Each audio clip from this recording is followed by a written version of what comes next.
오늘 우리에게 주신 하나님의 말씀은 구약성경 스바냐서 3장 14절부터 20절까지 말씀입니다. 허락하신 말씀을 봉독하겠습니다. 시온에 따라 노래할지어다. 이스라엘아 기쁘게 부를지어다. 예루살렘 따라 전심으로 기뻐하며 즐거워할지어다. 여호와가 내 형벌을 제거하였고 내 원수를 쫓아냈으며 이스라엘 왕 여호와가 내 가운데 계시니 내가 다시는 화를 당할까 두려워하지 아니할 것이라. 그날에 사람이 예루살렘에 이르기를 두려워하지 말라.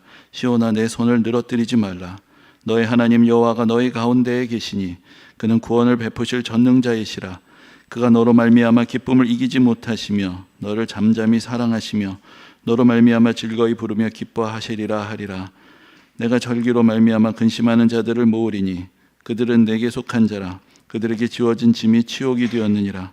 그때 내가 너를 괴롭게 하는 자를 다 벌하고 저는 자를 구원하며 쫓겨난 자를 모으며 온 세상에서 수욕받는 자에게 칭찬과 명성을 얻게 하리라.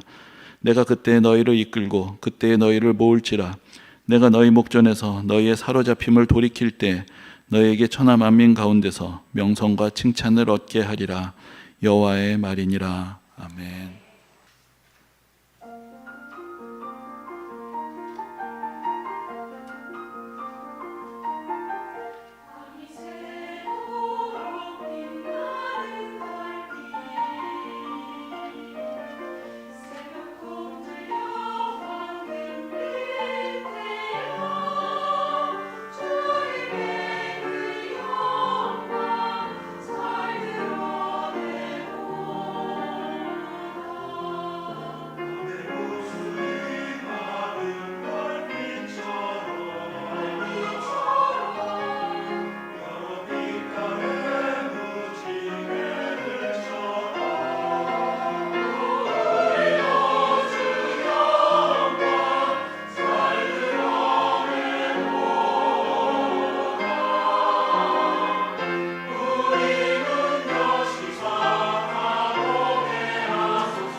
오늘 본문인 스바냐서는 스바냐 선지자가 전한 하나님의 말씀입니다. 성경에 좀 비슷비슷한 이름을 가진 사람들이 나오는데 스바냐 선지자가 있고 스가랴 선지자가 또 따로 있습니다.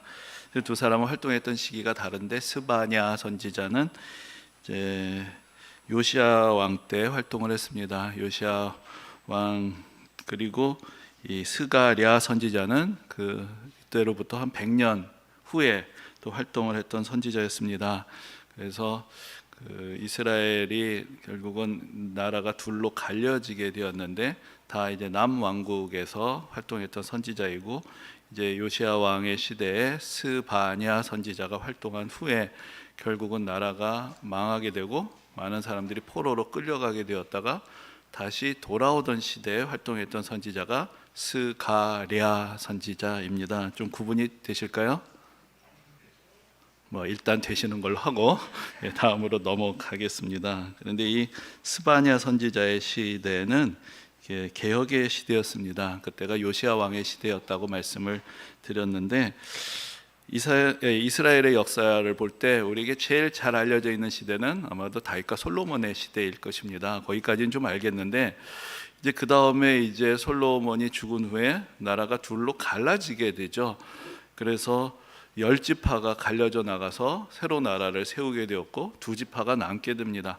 그래서 갈라져 나가서 세운 나라를 이 사람들이 10지파나 갈라져 나가기 때문에 이스라엘이라는 이름이 이 사람들이 가져갑니다.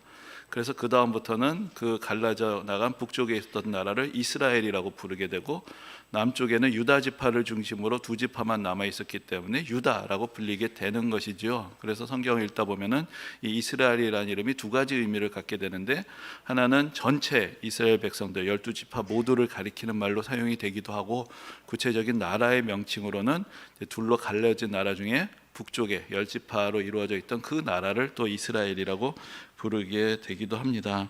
근데 이제 나라가 갈라지다 보니까 남왕국에도 여러 왕들이 등장하고 북왕국에도 여러 왕들이 등장합니다. 그 이야기가 이제 구약 성경의 열왕기에 쭉 펼쳐지는데, 그러다 보니까 사람 이름도 많고 누가 누군지도 헷갈리는 경우들도 있습니다. 근데 그 많은 왕들 중에 적어도 우리가 꼭 기억해야 될 사람 두 사람을 뽑는다면은, 한 사람이 히스기야, 또 한 사람이 요시야라고 할 수 있습니다. 자, 다시 한번 해볼까요? 누구하고 누굴까요? 히스기야와 요시야. 그러니까 다윗하고 솔로몬만 아시지 말고 또 수많은 사람 우리가 다 알기도 어렵고, 그러면 두 사람만 더 기억한다면 누구하고 누구요? 히스기야와 요시야. 그래도 이 두 사람의 이름은 좀 기억하자. 일종의 캠페인이라고 할 수가 있는데, 제가 예전에 고등학교 때 그 국사 시간에 선생님이 하셨던 말씀이 기억이 나는데, 그런 얘기를 하셨습니다. 우리 조선의 역사가 사실은 임진왜란, 그 다음에 또 병자호란, 이런 큰 난리를 겪으면서 사실 거의 나라가 망할 지경이 됐는데, 그 망할 것 같은 나라가 그래도 그때 망하지 않고 역사가 이어질 수 있었던 것은 영조와 정조라는 훌륭한 왕이 등장해서 그래도 나라를 중흥시켰기 때문이다. 이런 이야기를 하셨던 게 기억이 나는데, 저는 이제 히스기야와 요시야가 마치 우리나라의 영조와 정조 같은 그런 역할을 했던 사람이었다. 이 두 왕이 아니었으면 진작에 유다도 망했을 텐데, 그래도 이 두 경건한 왕이 있었기 때문에 그 유다 왕국의 역사가 더 연장될 수 있었다, 이렇게 설명할 수 있을 것 같습니다. 그래서 이제 먼저 등장했던 왕이 히스기야 왕인데, 히스기야 왕은 앞에서 말씀드린 대로 이 분열했던 두 나라 중에 남왕국에서 활동했던 왕이었습니다. 근데 이 시대가 왜 중요하냐? 이 히스기야 왕의 시대에 그 갈라졌던 두 나라 중에서 북왕국이 아수르라는 대제국에 의해서 멸망하게 되었기 때문입니다. 그런데 이제 아수르가 북이스라엘, 이 북쪽 왕국을 멸망시키고는, 그리고 여세를 모아서 그 남유다까지 쳐들어옵니다. 그래서 예루살렘을 포위하게 되는 것이죠. 근데 앞에서 말씀드린 대로 북왕국은 10개 지파고 남왕국은 2개 지파입니다. 그러면 어느 나라가 더 컸을까요? 당연히 북왕국이 더 컸고 더 강성한 나라였습니다. 근데 그 나라가 아수르의 군대에 의해서 망한 겁니다. 그리고 그 군대가 지금 예루살렘을 포위합니다. 그 아수르는 그 당시 중동의 대부분을 다 점령한 대단한 제국을 이루었고, 그 군대가 18만 5천 명이나 지금 예루살렘을 포위하고 있으니까 이제 이 나라가 망하는 것은 그야말로 시간 문제였던 것입니다. 그런데 이때 이 히스기야가 경건한 왕으로서 하나님 앞에 눈물로 기도를 할 때, 하나님께서 크신 은혜를 베푸셔서 이 18만 5천 명이라는 아수르의 대군이 하룻밤에 다 물러가게 되는 그런 놀라운 역사가 일어나게 되었습니다.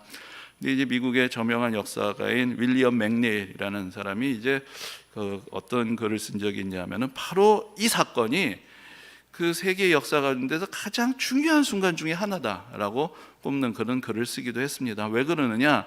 만약에 이때 아수르에 의해서 유다마저도 망해버렸다면은 그 이후에 우리가 아는 유대교, 기독교의 문화라는 것은 서구 역사에 존재하지 않았을 것이기 때문에 이때 유다 왕국이 생존했다는 것은 그 세계 역사에서 엄청나게 큰 영향을 미친 사건이다라고 그렇게 평가를 하는 것을 보았습니다. 근데 왜냐하면은 물론 유다라는 나라도 나중에 망하지만 그때는 이제 아수르의 시대가 지나고 바벨론이라는 시대가 왔을 때입니다. 근데 아수르는 매우 잔혹한 제국으로 유명했고 아수르에서 망했던 많은 나라들이 역사에서 완전히 사라져 버렸고, 그래서 먼저 망했던 북이스라엘 10지파도 역사에서 다 흩어져 버리게 되었습니다.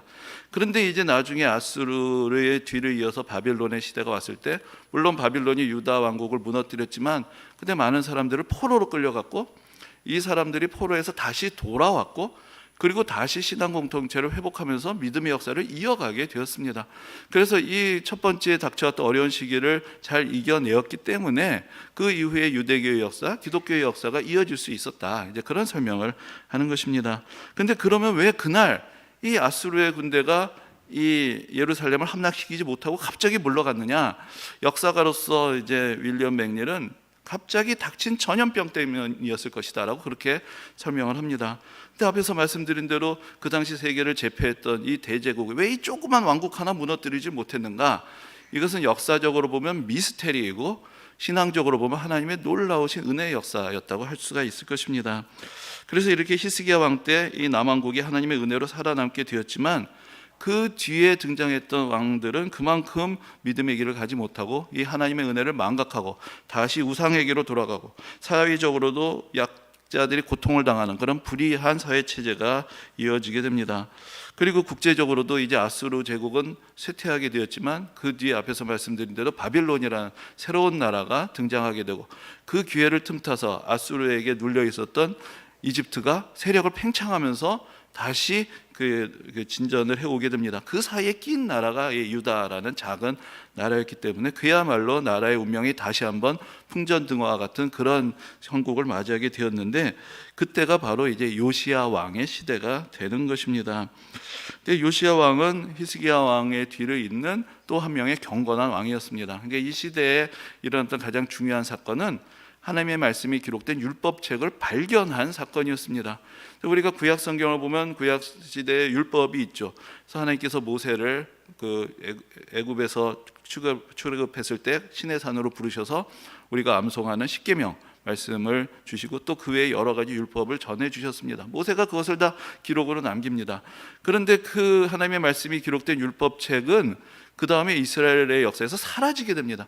사람들이 하나님의 말씀을 등을 지고 멀리 하다 보니 그 율법책을 어디에 뒀는지도 모르게 되는 그런 상황이 벌어지게 된 것입니다.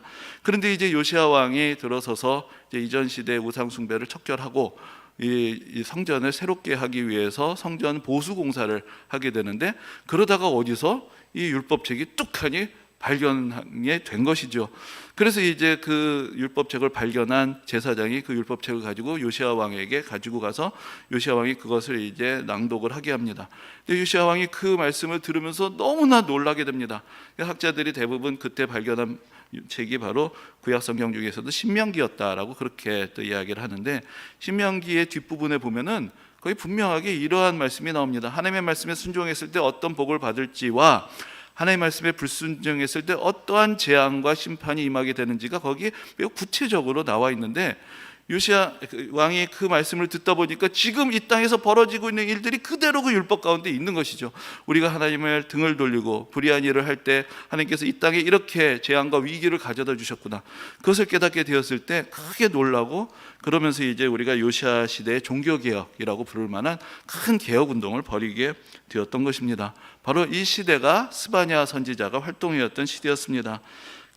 그리고 이 스바냐 선지자는 저 경건했던 두 왕, 다시 질문합니다. 누구하고 누구죠? 히스기야와 요시야 시대를 연결해 주는 사람이었습니다. 왜냐하면은 그 스바냐서 1장에 보면은 스바냐를 소개하면서 이 사람은 히스기야 왕의 현손이다. 이 현손이라면 우리가 잘 안 쓰는데 다른 말로 하면 히스기야 왕이 이 스바냐 선지자의 고조 할아버지였다 라고 이야기를 하고 있습니다. 그러니까 다른 말로 하면 왕족이라고 이야기를 할 수 있는데, 그 왜 왕이 아니냐? 왕이 아들이 여럿이 있죠. 그래서 히스기야 왕의 뒤를 이었던 왕은 므낫세였는데 그 외에도 다른 아들이 있었고, 그래서 아마랴라는 아들을 통해서 이어진 계보에서 이제 스바냐 선지자가 태어난 것입니다. 그래서 직계가 아니고 반계니까 권력의 핵심에서는 멀어져 있었겠지만, 그러나 사실 요시야 왕과 함께 이 히스기야 왕의 신앙적인 유산을 누구보다도 잘 이어받은 사람이었다고 할 수가 있습니다. 그래서 요시야 왕은 기록된 하나님의 말씀을 발견했습니다. 그래서 그 말씀대로 나라를 기억하고자 했습니다. 스바냐는 하나님의 영의 감동을 받아서 살아계신 하나님의 말씀을 직접 듣습니다.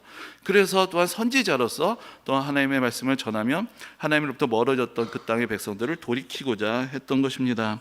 이 스바냐라는 선지자의 이름이 그렇게 익숙하지는 않아도, 또 오늘 본문의 말씀, 특별히 이제 3장 17절 말씀은 우리에게 찬양의 가사로도 잘 알려져 있습니다. 그래서 너의 하나님 여호와가 너희 가운데 계시니 하는 찬양이 바로 이 스바냐서 3장 17절 가사를 그대로 가지고 만든 찬양인데, 제가 이 찬양 특별히 기억하는 것은 제가 중학교 때 저희를 지도해 주셨던 전도사님이 이 찬양을 지으신 건 아니고 이 찬양을 작곡한 분의 친구셔서 내가 이 찬양을 만드는 그 자리에 있었다 라고 저희에게 이야기를 해주시는 바람에 저에게는 또 왠지 뭔가 좀 더 친숙하게 느껴지는 그런 찬양입니다. 그런데 이제 이 찬양의 절정은 바로 오늘 본문의 또 설교의 제목이기도 하지만, 그가 너로 인하여 기쁨을 이기지 못하시며 너를 잠잠히 사랑하시며 하는 그 순간에 정말 하나님이 우리를 얼마나 사랑하시는가, 이런 그 하나님의 은혜가 우리 마음속에 깊게 새겨질 수 있는 이제 그런 은혜로운 찬양입니다. 하지만 우리가 스바냐서 전체를 읽어보면 이 책은 별로 은혜로운 책이 된다고 할 수가 없습니다.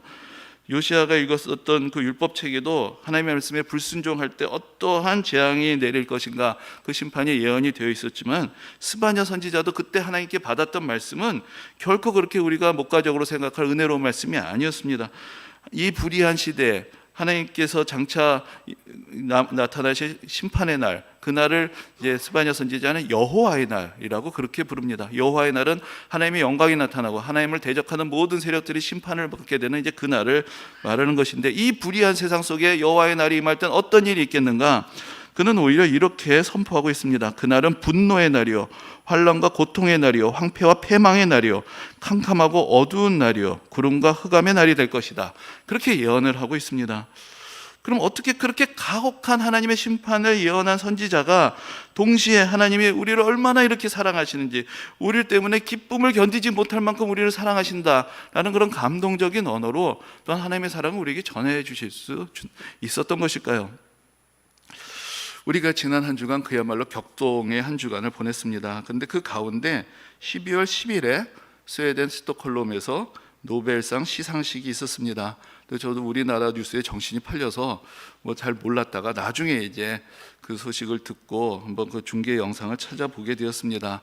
이 시상식이 열린 곳이 콘서트장이었고, 이제 노벨상을 시상하는 사람이 스웨덴 국왕이었습니다. 그러니까 상당히 이제 좀 격조 있는 그런 예식, 품위 있는 예식이 되어서 이 노벨상의 권위와 명성에 잘 어울리는 그런 예식이었다고 할 수가 있겠습니다. 그리고 이 시상식 후에 다른 장소에서 이제 노벨상을 수상한 사람들이 어떤 연설회가 있는데, 바로 이제 노벨 문학상을 수상한 한강 작가의 수상 연설을 한번 들어보게 되었습니다. 물론 우리말로 이게 연설을 하고 영어하고 스웨덴어로 번역된 거를 이제 청중들에게 나눠줘서 이제 한 30분 정도 진행이 되는 그런 연설이었습니다. 근데 그 내용 가운데 그 작가가 자기의 그 작품 세계를 이끌어온 어떤 핵심적인 질문들에 대한 이야기를 하는데, 그런데 이런 말을 하는 것을 듣게 되었습니다. 세계는 왜 이토록 폭력적이고 고통스러운가? 동시에 세계는 어떻게 이렇게 아름다운가? 이 두 가지 질문이 자기가 작품을 세계를 이끌어 가는데 아주 중요한 도전을 주었던 질문이라고 이야기하는 장면을 보게 되었습니다. 세계는 왜 이토록 폭력적이고 고통스러운가? 동시에 세계는 어떻게 이렇게 아름다운가? 여러분들 이 두 가지 질문에 대해서 어떻게 생각을 하십니까? 제가 종종 역사책들을 보곤 하는데, 특별히 전쟁에 대해서 기록한 책들을 보면은 인간이 어떻게 잔혹할 수 있는가? 그러한 질문에 맞닥뜨리지 않을 수가 없습니다. 그러나 또한 그 전쟁의 시기에 또 가장 고상한 휴머니즘, 가장 인간의 아름다운 모습이 드러나기도 하는 그런 아이러니를 또 그 가운데서 보게 되기도 합니다. 이것은 비단 전쟁의 역사뿐만 아니라 우리 일상 가운데서도 그렇죠. 때로는 우리는 인간이 이렇게 추한가, 이렇게 더러운가 라는 것에 좌절하기도 하지만, 그러나 또한 그 가운데서 피어나는 그런 아름다운 삶의 모습들을 보면서 또 감동을 받기도 하는 것, 그것이 우리가 살아가고 있는 시대의 모습이 아니겠습니까? 그런데 이 질문을 들으면서 저는 스바냐 선지자의 말씀을 또한 떠올려 보게 되었습니다. 스바냐 선지자가 보았던 세계도 한편으로는 하나님의 심판을 피할 수 없을 만큼 악하고 폭력적이고 많은 사람들에게 고통을 안겨주는 세상이었습니다. 그러나 스바냐 선지자는 그 가운데에서도 하나님께서 여전히 우리를 얼마나 사랑하시는지, 하나님께서 이 고통에서 우리를 건지시는 날을 하나님께서 얼마나 간절하게 예비를 하셨는지, 그리고 그날 하나님께서 우리에게 정말로 기쁨을 감당하지 못하실 그 하나님의 은혜와 사랑을 베풀어 주실 것이라는 그런 믿음을 또한 함께 선포하고 있는 것입니다. 이것은 참으로 모순되고 상충되는 메시지입니다. 하나님이 이 세상을 그렇게 사랑하시면 왜 이 세상에 이렇게 고통과 슬픔이 있는가? 이 세상이 그렇게 악하고 불의한 것이라면 하나님께서 어떻게 이런 세상을 사랑하시고 기뻐하실 수 있는가? 이것은 우리로서는 쉽게 조화시킬 수 없는 메시지입니다. 그러나 우리가 부정할 수 없는 것은 이 두 가지가 성경이 반복해서 우리에게 강조하는 메시지이기도 하다는 것입니다. 성경은 한편으로 하나님이 이 세상을 이처럼 사랑하사라고 그렇게 말씀하지만, 그러나 또한 우리에게 끊임없이 회개하라고 촉구하고 있기 때문입니다. 우리가 하나님의 은혜와 용서와 사랑이 어떤 것인지 바르게 깨달으려면, 또한 하나님께서 보시기에 이 세상이 얼마나 추악하고 죄로 물들어 있고 불의한 것인가, 우리 자신이 하나님께서 보시기에 심판받아 마땅한 죄인의 모습이라는 것, 그것을 우리가 깨달을 수 있어야 합니다. 그래야 이 심판받아 마땅한 이 세상, 이 죄인을 사랑하시는 하나님의 사랑이 얼마나 크신지를 또한 알 수 있기 때문입니다. 이 세상을 창조하시고 여전히 이 세상을 사랑하시는 하나님이 하나님을 향해서 등을 돌리고 우상 숭배와 죄악 가운데 이 세상을 보실 때 또한 하나님은 어떤 마음이시겠는가, 우리는 그것을 이 모순된 세상을 바로 볼 때 조금씩 느껴볼 수가 있는 것입니다. 우리 자신도 이 세상을 살아가면서 때로는 답답하고 낙심하고 절망하고 고통스러운 나날들을 보내게 되기도 합니다. 그래서 정말로 하나님께서 우리를 사랑하시는지 의심이 됩니다. 그러나 그것이 하나님의 본뜻은 아닌 것입니다.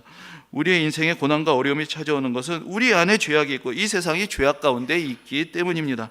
또한 하나님께서는 우리를 깨우치셔서 이 죄악에서부터 돌이키기를 원하시고 우리를 연단하시고 더 성숙한 삶의 자리에 이르기를 원하시기 때문에 우리에게는 여러 가지, 때로는 불편하고 때로는 고통스러운 시간들이 찾아오는 것입니다. 하나님은 우리로부터 멀리 떨어지셔서 우리를 내려다보시고 심판하시고 판단하시기만 하시는 분이 아니십니다. 하나님은 우리 가운데 계시기를 원하시고 우리에게 하나님의 사랑을 깨우쳐 주기를 원하십니다. 그래서 오늘 스바냐 선지자는 오늘 본문에서 하나님의 심판이 임하는 그날만을 말하지 않습니다. 우리와 함께 하시고 은혜를 베푸시는 그 날에 대해서도 이야기를 합니다. 그래서 15절에서 이스라엘 왕 여호와가 내 가운데 계신다라고 선포하고, 17절에서도 우리가 찬양의 가사에서 보는 것처럼 너의 하나님 여호와가 너의 가운데 계시니, 그렇게 노래할 날에 대해서 우리에게 선포하여 주고 있습니다. 하나님은 우리와 함께 하시기를 원하셨고, 그래서 하나님께서는 우리에게 하나님의 아들 예수 그리스도를 보내주셨습니다. 예수님은 우리에게 하나님이 얼마나 우리를 사랑하시는지를 깨우쳐 주시기 위해서 이 땅에 오신 것입니다. 16세기의 일본에는 이제 선교사들이 와서 또 기독교 신앙을 전파하게 되었습니다. 그래서 그 당시에 상당히 이제 부흥을 이루게 되었고, 약 30만 명 정도의 크리스찬이 있었다라는 그런 기록들도 볼 수가 있습니다. 그런데 그 우리나라 역사로 보면은 임진왜란을 일으켰던 토요토미 히데요시가 일본의 기독교 역사에서는 최초로 기독교 박해를 시작한, 나쁜 짓은 다 했죠, 그렇죠?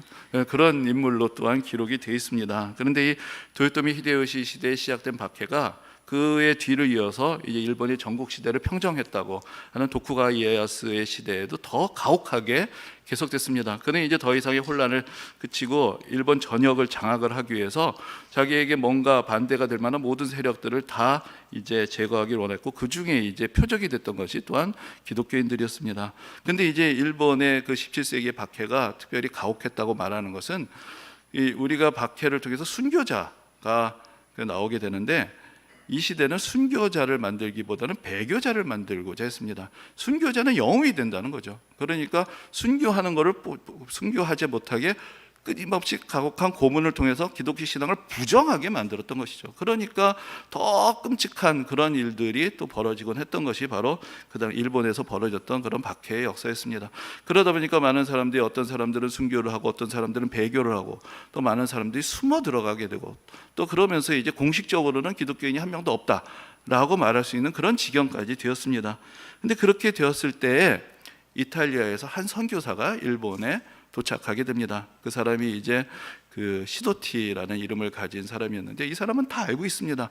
일본에 얼마나 가혹한 박해가 있었는지, 일본의 선교의 자유가 없고 자기가 복음을 제대로 전할 수 없고 자기도 잡혀서 무슨 일을 당하게 될 것인지를 다 알고 있었습니다. 그래도 일본에 도착을 했습니다. 그가 왜 도착했느냐? 그가 이렇게 이야기를 합니다. 우리가 당신들을 잊지 않았다는 것을 전하기 위해서, 그리고 배교한 사람들조차도 하나님께서 사랑하신다는 것을 알려주기 위해서 그러니까 자기의 목숨을 걸고 이 일본에 도착하게 되고, 그래서 결국 또 체포가 되었습니다. 그래서 이제 그 시도치를 신문하게 된 사람이 아라이 하쿠세키라는 그 당시 일본의 저명한 유학자가 이 사람을 신문하게 되고, 이 사람을 신문하면서 또 이 사람이 호기심이 많았기 때문에 서양 세계에 대해서, 바깥 세계에 대해서, 또 기독교 신앙에 대해서 많은 질문을 하고 대화를 하게 됩니다. 그것을 묶어서 나중에 책으로도 출간하게 되었습니다. 근데 이제 그가 이 모든 신문의 과정을 하고 느낀 것은 이 사람은 죽여서 될 사람이 아니다라는 것이죠. 그래서 이 사람을 죽이는 것은 못할 짓이다라는 그런 이야기를 남기게 됩니다. 그래서 이 사람의 인격과 신앙이 또한 감동을 주었던 것이고, 그래서 이 사람은 순교나 그 고통의 자리를 면하게 되었지만 일본에 갇혀 있는 상태로 결국은 일본에서 세상을 떠나게 되었습니다. 여러분, 제가 그 이야기를 기억할 때 예수 그리스도께서 이 땅에 오심을 함께 생각해 보게 됩니다. 예수님께서 이 땅에 오실 때 이 불의한 이 세상이 하나님의 아들을 영접하지 않을 것이고 십자가의 고난의 길을 가게 되실 것을 아셨습니다. 그러나 우리에게 하나님의 사랑을 보여주시기 위해서 예수님께서 이 땅에 오셨고, 우리의 죄를 용서하시기 위해서 그 십자가의 고통을 다 당하신 것입니다. 우리가 대림절을 맞이하게 될 때 우리가 기억해야 할 것은 바로 예수님이 이 땅에 오심으로 우리에게 보여주신 하나님의 사랑입니다. 우리가 하나님의 사랑을 의심하게 될 때 우리는 우리를 위해서 이 땅에 오신 예수님을 기억해야 합니다. 그리고 또한 예수님께서 다시 오시는 그날에 우리에게 하나님 나라의 기쁨과 영광을 베풀어 주실 것을 우리는 또한 믿음으로 바라볼 수가 있습니다. 오늘 본문의 마지막 구절에서 이렇게 말씀합니다. 너의 사로잡힘을 돌이킬 때 너희에게 천하 만민 가운데서 명성과 칭찬을 얻게 하리라. 여호와의 말이니라. 하나님께서 우리를 그 모든 죄악의 권세 가운데서 건지시는 그날, 우리의 구원을 완성시키시는 그날, 우리는 하나님이 얼마나 우리를 사랑하신지를 더 깊이 알게 될 것이고, 우리에게 칭찬하시고 우리에게 값없이 베풀어 주신 은혜를 우리 모두가 함께 누리게 될 것입니다. 오늘도 대림절의 하루를 보내면서 우리로 말미암아 기쁨을 이기지 못하시는 그 하나님의 사랑, 예수 그리스도를 보내셔서 그 사랑을 알게 하신 하나님의 은혜를 다시 기억하고 다시 오실 예수 그리스도를 기다리며 온전한 믿음의 길을 가는 성도님들이 되시기를 주님의 이름으로 축원합니다.